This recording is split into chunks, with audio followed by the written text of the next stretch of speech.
Assalamualaikum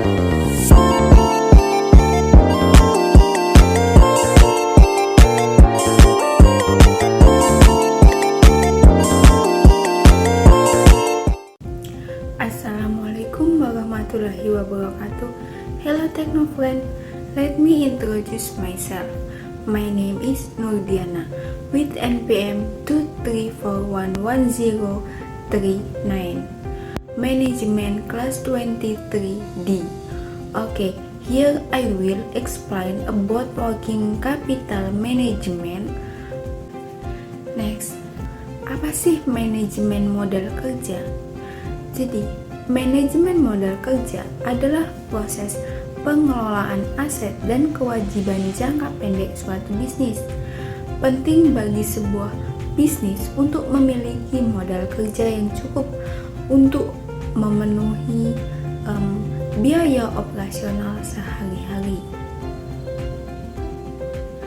Penting bagi sebuah bisnis untuk memiliki modal kerja yang cukup untuk memenuhi biaya operasional sehari-hari dan memanfaatkan peluang.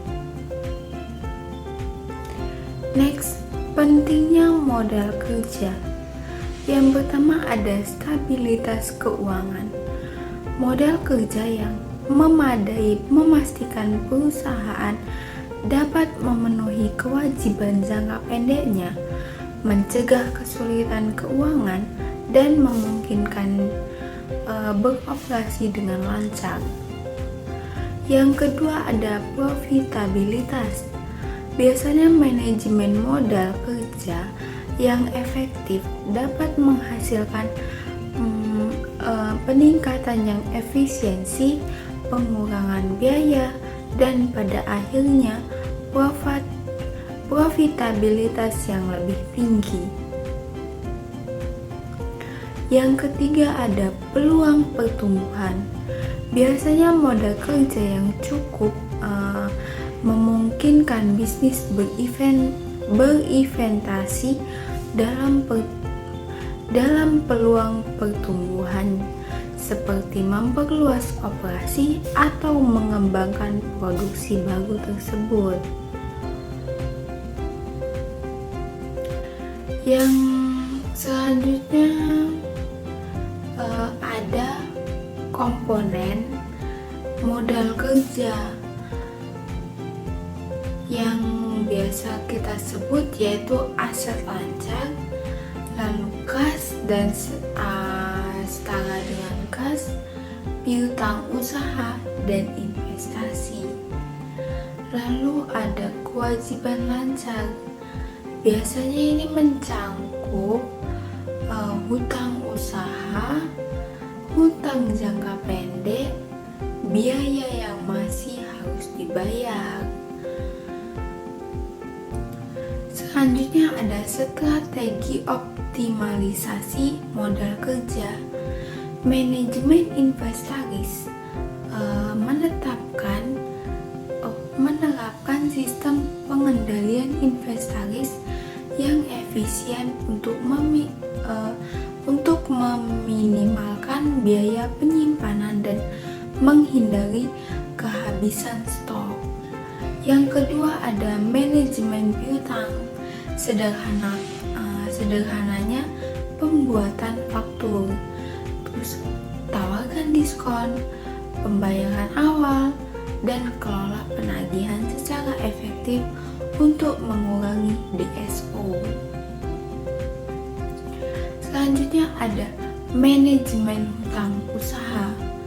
Biasanya negosiasi persyaratan pembayaran yang menguntungkan. Lalu ada optimalkan arus kas dengan menunda pembayaran dan terapkan sistem pembayaran otomatis. Selanjutnya ada pemantauan dan pengendalian modal kerja. Biasanya ini mencakup beberapa pengendalian. Yang pertama ada indikator kinerja utama atau biasa disebut KPI. Ini biasanya mencangkup lacak metris seperti perputaran modal kerja, siklus konversi tunai, dan jumlah hari penjualan. Yang kedua ada analisis reguler. Biasanya analisis ini mencangkup tren modal kerja, identifikasi potensi masalah, dan kembangkan tindakan perbaikan. Yang ketiga ada peramalan arus kas. Biasanya ini memprediksi arus kas masa depan dan memastikan likuiditas yang cukup untuk memenuhi kewajiban dan mengejar peluang. That's all the explanation I can convey.